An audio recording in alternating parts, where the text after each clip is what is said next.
Mathieu, merci d'avoir accepté cette interview pour la chaîne Sportivement Votre sur YouTube. Première question, comment t'es venue cette passion pour le ping-pong? T'es venu avec mon papa en 2020, après pour avoir profité des jeunes, pour profiter des jeunes pour jouer au ping-pong. À quel moment as-tu commencé le haut niveau? On a commencé depuis en 2001 avec le Paralympique qu'on a appris pour le niveau.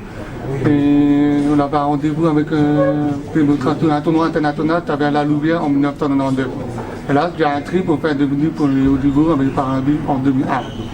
Tu remportes ta première médaille qui était à l'époque du bronze en 2002 à l'occasion du Torero del Mediterráneo. Qu'est-ce que tu as ressenti à ce moment-là? En fait, c'était pour la première fois le tournoi international, mais qu'on ne connaissait pas tous les joueurs comme ça pour voir maintenir. Mais en équipe, c'est toujours autant que l'habituel. Mais comme Marc Ledoux, il connaissait les joueurs d'Avetien. On a discuté avec l'entraîneur, Marc et moi. Premier médaille dès le début. C'était ta première compétition en classe 8. Est-ce que tu peux expliquer aux gens qui nous regardent en quoi consiste la classe 8 exactement dans le tennis de table? En classe 8, c'est sur les catégories d'handicap. Ça dépend de différentes personnes dans le handicap. Il y a 6 à 10 les debout, donc moi des problèmes d'information avec les pieds, les mains et les jambes. Et vous faites tout dans la classe 8. Avec l'Avetien, les joueurs ont dans le même outil, la catégorie de classe 8, c'est pas la même handicap. Donc c'est plus difficile dans les compétitions. En 2004, tu deviens double champion paralympique, en double et en simple. Est-ce que tu t'attendais à autant de réussite? Ouais, t'as des chances d'avoir parti au Paralympique parce qu'on a eu un 8 quarts. J'étais invité. Normalement, on n'était pas qualifié pour le Paralympique à Athènes. Et là, les 2 médailles d'or, c'était impossible. J'ai jamais vu comme ça, parce que les cassés plus bas que mon boutier. Et 2 médailles d'or, c'est tout pris pour moi la première fois, t'es content quand même. Et comment on gère le stress avant une grande compétition comme les Jeux Olympiques ou les Championnats du Monde? Le stress était toujours pendant les compétitions, au début. Mais après, plus tard, dans l'habitude, non stress. Au début, c'est tout en compétition.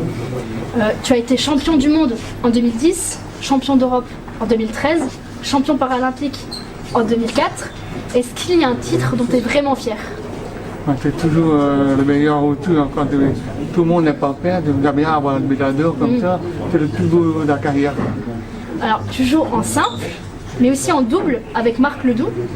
Moi, je préfère en simple. Tu préfères en simple, c'est la question que j'allais poser. Tu préfères le simple ou le double?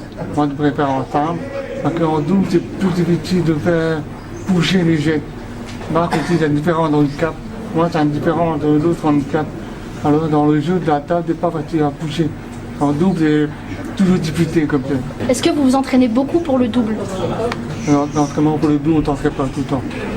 D'accord. Parce que le problème que Marc n'est jamais présent pour pouvoir faire un tournoi, par exemple, pour s'amuser, pour pouvoir montrer comment on bouge pour faire le double.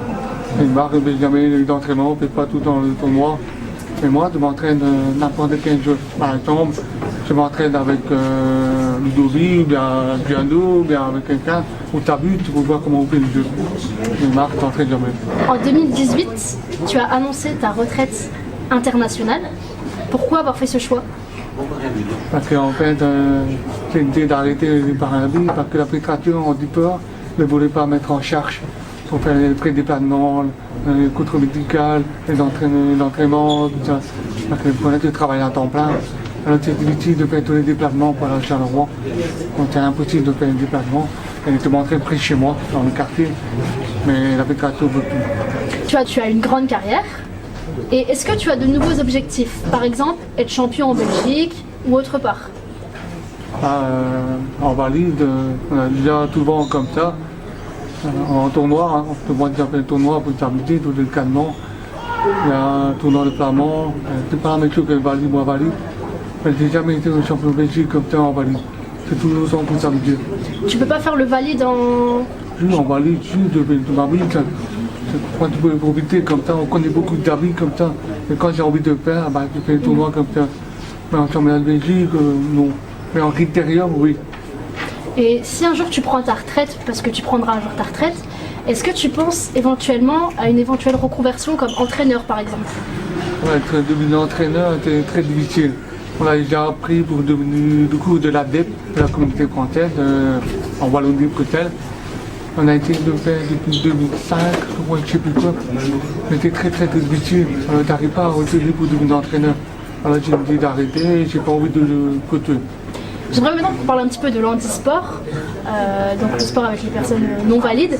Est-ce que tu trouves aujourd'hui que le handisport est assez présent dans les médias, donc la télévision, la presse écrite? Avec les handisports, on ne montre pas beaucoup la télévision. Parce que le problème, il faut tout l'argent pour faire partie comme ça. C'est plus difficile. Celui qui montre souvent pour les Paralympiques, c'est seulement les Jeux olympiques.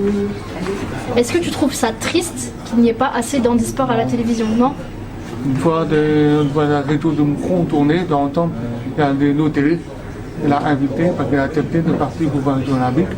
Elle a demandé pour faire une interview avec moi pour présenter l'application, tout ça. Et là, on montrait la télévision pour montrer la région de Moucron tourner. Là, tout est bien. Et est-ce que tu regardes toi-même l'handisport à la télévision? Non. L'handisport, pourquoi? Pas toujours. En fait, c'est pas tellement grand-chose. Par exemple, athlétisme, c'est pas tellement les beaux. Il y a une total, mais il y a pas mal. Le tennis en chaise roulante, c'est pas mal. Il y a un paquet en chaise roulante. Il n'y a pas beaucoup de choses que je regarde. Je ne m'occupe pas beaucoup de la télé. Mais des fois, je regarde l'internet pour voir en diplôme à la télévision, j'en ai plus de 10 minutes, mais je ne regarde pas souvent. Et justement, tu as fait les JO paralympiques. Est-ce que quand vous êtes là-bas, dans le pays, par exemple à Rio que tu as fait ou à Athènes, est-ce que tu parles avec d'autres sportifs, d'autres sports? Là, j'ai fait beaucoup de connaissances avec d'autres sportifs, mais pas en paralympique. Pas en paralympique?